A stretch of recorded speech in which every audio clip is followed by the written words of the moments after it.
नमस्कार। भारतीय रेलवे के फाइनेंशियल रूल्स और प्रोजेक्ट मैनेजमेंट से जुड़े इस खास एक्सप्लेनर में स्वागत है। दुनिया के सबसे बड़े रेल नेटवर्क को चलाने के लिए पैसों का मैनेजमेंट आखिर होता कैसे है? सुनने में ये थोड़ा जटिल लगता है ना, लेकिन आज इस चर्चा में हम इसे बिल्कुल आसान भाषा में डिकोड करेंगे, वो भी एक कंस्ट्रक्शन प्रोजेक्ट के पूरे लाइफ साइकिल के जरिए। तो चलिए सीधे इस एजेंडा पर नजर डालते हैं। पूरी प्रोसेस को हम क्रमानुसार 5 हिस्सों में समझेंगे। बजटिंग से शुरुआत होगी, फिर टेंडर्स, उसके बाद साइट का मैनेजमेंट, प्रोजेक्ट में होने वाले विवादों का निपटारा और आखिर में फाइनल ऑडिटिंग। बस यही है हमारा आज का रूट मैप। तो ये रहा हमारा पहला फेज, रेलवे नेटवर्क की बजटिंग यानी फाइनेंस की प्लानिंग। जरा सोचिए, इतने विशाल नेटवर्क के लिए बजट बनाना अपने आप में कितना बड़ा टास्क होता होगा। देखिए, इस पूरी प्लानिंग में एक बहुत ही अहम डॉक्यूमेंट होता है जिसे पिंक बुक कहते हैं। इसे आप रेलवे का ब्लूप्रिंट मान सकते हैं।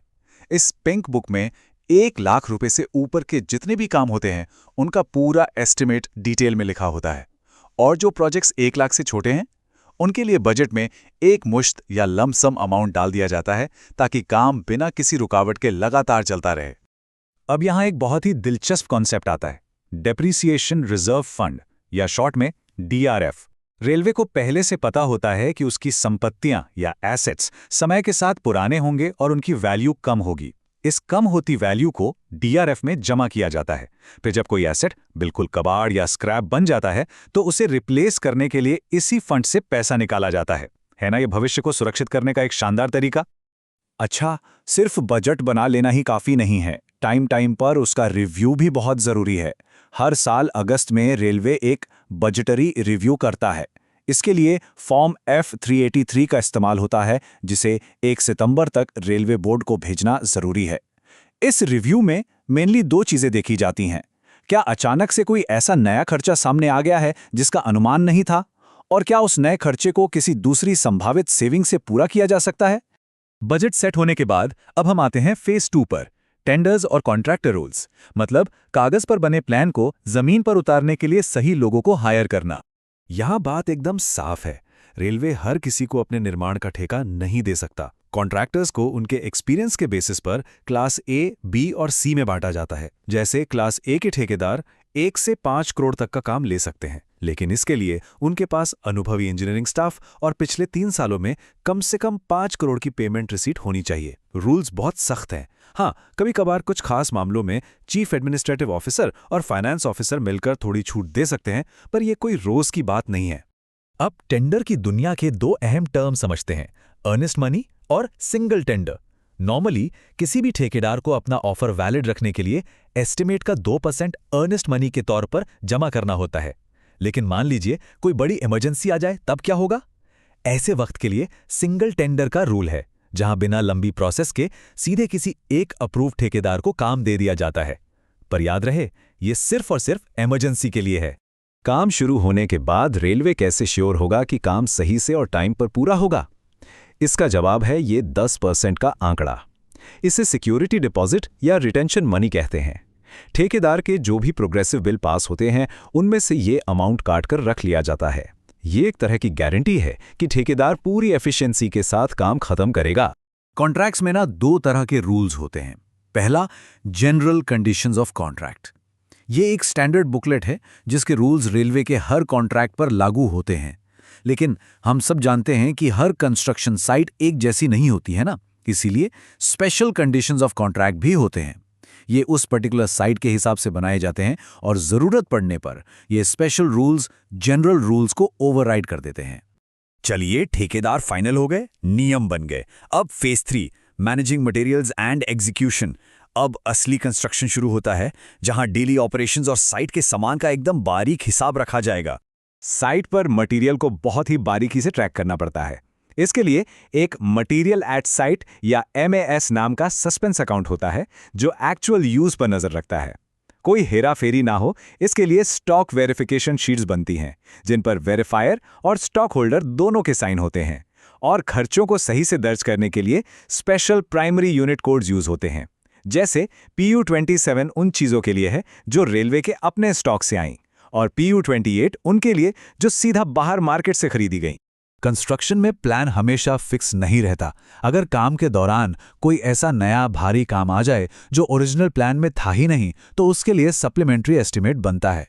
लेकिन अगर काम वही है, बस ईंट, सीमेंट या लेबर का रेट 10% या 10,000 रुपए से ज्यादा बढ़ गया हो, तो बजट दोबारा बनाना पड़ता है। इसे रिवाइज्ड एस्टीमेट कहते हैं। ये दोनों बातें प्रोजेक्ट के स्कोप और कॉस्ट के फर्क को बिल्कुल क्लियर कर देती हैं। कभी कभी रेलवे कुछ ऐसे प्रोजेक्ट्स भी करता है जिनका खर्चा वो खुद नहीं उठाता। इन्हें डिपॉजिट वर्क्स कहते हैं। उदाहरण के लिए, अगर किसी प्राइवेट कंपनी या नगर पालिका को रेलवे से कोई कंस्ट्रक्शन करवाना है, तो रेलवे अपना पैसा नहीं लगाएगा। उस प्राइवेट पार्टी को काम शुरू होने से पहले ही पूरा एस्टिमेटेड अमाउंट रेलवे के पास एडवांस में डिपॉजिट करना पड़ेगा। सब कुछ तो हमेशा प्लान के हिसाब से स्मूथ नहीं चलता ना। अब एक बड़ा सवाल, क्या होगा अगर रेलवे और ठेकेदार के बीच कोई बड़ा झगड़ा हो जाए, या फिर कोई बाहरी इंसान बिना इजाजत साइट पर ही कब्जा करके बैठ जाए? तब क्या होता है? और यही चीज हमें ले जाती है फेज 4 की तरफ, नेविगेटिंग प्रोजेक्ट डिस्प्यूट्स, मतलब विवादों का एकदम ऑफिशियल तरीके से निपटारा। बड़े प्रोजेक्ट्स में मनमुटाव होना बहुत आम बात है, लेकिन रेलवे की रूल बुक में इसका भी पक्का इंतजाम है। आइए देखते हैं कि ये चेन ऑफ कमांड कैसे बिल्ड होती है। अगर कोई शिकायत है, तो सबसे पहले सीनियर अफसरों और ठेकेदार के बीच प्री आर्बिट्रेशन मीटिंग होती है। बात नहीं बनी तो मामला जाएगा डिविजनल रेलवे मैनेजर यानी डीआरएम के पास। अगर ठेकेदार फिर भी संतुष्ट नहीं है, तो मामला सीधे जनरल मैनेजर यानी जीएम के पास पहुंचता है। फिर जीएम एक मध्यस्थ या आर्बिट्रेटर नियुक्त करते हैं। यहां ध्यान देने वाली बात यह है कि अगर क्लेम 5 लाख से कम है तो एक ही आर्बिट्रेटर होगा, पर 5 लाख से ऊपर के क्लेम के लिए 2 आर्बिट्रेटर्स बिठाए जाते हैं। और जो कब्जे वाली बात हमने की थी ना, उसके लिए है पीपीई एक्ट यानी पब्लिक प्रेमिसेस एविक्शन एक्ट। इस एक्ट में रेलवे अफसरों को एस्टेट ऑफिसर बना दिया जाता है और उनके पास एक सिविल जज जैसी ताकत आ जाती है। उनके बेदखली के ऑर्डर को कोई आम सिविल कोर्ट ऐसे ही खारिज नहीं कर सकता। इसमें पूरी एक फॉर्मल प्रोसेस होती है। फॉर्म ए से लेकर नीलामी वाले फॉर्म सी तक सब कुछ एकदम स्ट्रक्चर्ड होता है। फाइनली सारी भागदौड़ और कंस्ट्रक्शन पूरा होने के बाद आता है आखिरी पड़ाव, फेज 5, यानी प्रोजेक्ट्स को फाइनल करना और ऑडिटिंग करना। अब बुक्स क्लोज करने का टाइम है। यहां बिलिंग का फंडा समझना बहुत जरूरी है। जब प्रोजेक्ट चल रहा होता है, तब ठेकेदार को बीच बीच में जो पेमेंट मिलती है उसे ऑन अकाउंट बिल कहते हैं, जिसके लिए फॉर्म E1377 यूज होता है। लेकिन जब काम 100% पूरा हो जाए और परमानेंटली खाता बंद करना हो, तब फाइनल बिल जनरेट होता है और उसका फॉर्म है E1338। क्लियर है? तो यहां सबसे क्रूशल पॉइंट यह है कि काम खत्म होने के बाद एक कंप्लीशन रिपोर्ट बनानी पड़ती है और इसका एक सख्त डेडलाइन है। 18 महीने के अंदर इसे रेलवे बोर्ड को सबमिट करना ही होता है। इस रिपोर्ट में असल खर्च को सैंक्शन हुए एस्टीमेट से कंपेयर किया जाता है। अगर खर्चा 10% से ज्यादा एक्सीड हो गया या फिर 20% से ज्यादा की सेविंग हो गई, तो ऑडिट में इसका एकदम साफ साफ जवाब देना पड़ता है कि भाई ऐसा क्यों हुआ। सब कुछ ट्रांसपेरेंट होना चाहिए। फाइनेंशियल ईयर खत्म होने से ठीक पहले फरवरी में एक और रिव्यू होता है, जिसे फाइनल मॉडिफिकेशन कहते हैं। इसमें पिछले 9 महीनों के एक्चुअल खर्च का एनालिसिस होता है। यहां 2 वर्ड्स बहुत सुनने को मिलते हैं, रीअप्रोप्रिएशन और मिसअप्रोप्रिएशन। अगर एक मंजूर किए गए काम का फंड निकालकर दूसरे मंजूर काम में लगा दिया, तो वो रीअप्रोप्रिएशन है, जो बिल्कुल जायज़ है। लेकिन अगर वो पैसा किसी ऐसे काम में खर्च कर दिया जिसकी परमिशन ही नहीं थी, तो बॉस वो मिसअप्रोप्रिएशन है, जो ऑडिट की नज़र में एक बहुत बड़ी फाइनेंशियल इर्रेगुलरिटी है। अच्छा, प्रोजेक्ट खत्म होने के बाद जो पुरानी ईंटें, टूटे औजार या स्क्रैप बच जाता है, उसका क्या? वो सब वापस डिप हो जाता है और इस वापसी के लिए इस्तेमाल होता है DS8 नोट। DS8 नोट ये एक ऐसी रसीद है जिसकी 6 कॉपीज बनती हैं, ताकि अकाउंट्स डिपार्टमेंट से लेकर स्टोर तक हर किसी के पास पक्का रिकॉर्ड रहे कि कितना कबाड़ वापस आया और उसके बदले कितनी क्रेडिट दी गई। तो देखा आपने, भारतीय रेलवे के ये रूल्स 1 सदी पुराने होने के बावजूद कितने डिटेल और सॉलिड हैं। बजट बनाने से लेकर एक छोटे से स्क्रैप को वापस लौटाने तक का पूरा सिस्टम बना हुआ है। पर अब सोचने वाली बात यह है कि फ्यूचर में जब ये सारी चीजें पूरी तरह से डिजिटल हो जाएंगी, तो ये सदियों पुराना रेलवे लाइफ साइकिल और कितना फास्ट और ट्रांसपेरेंट हो जाएगा।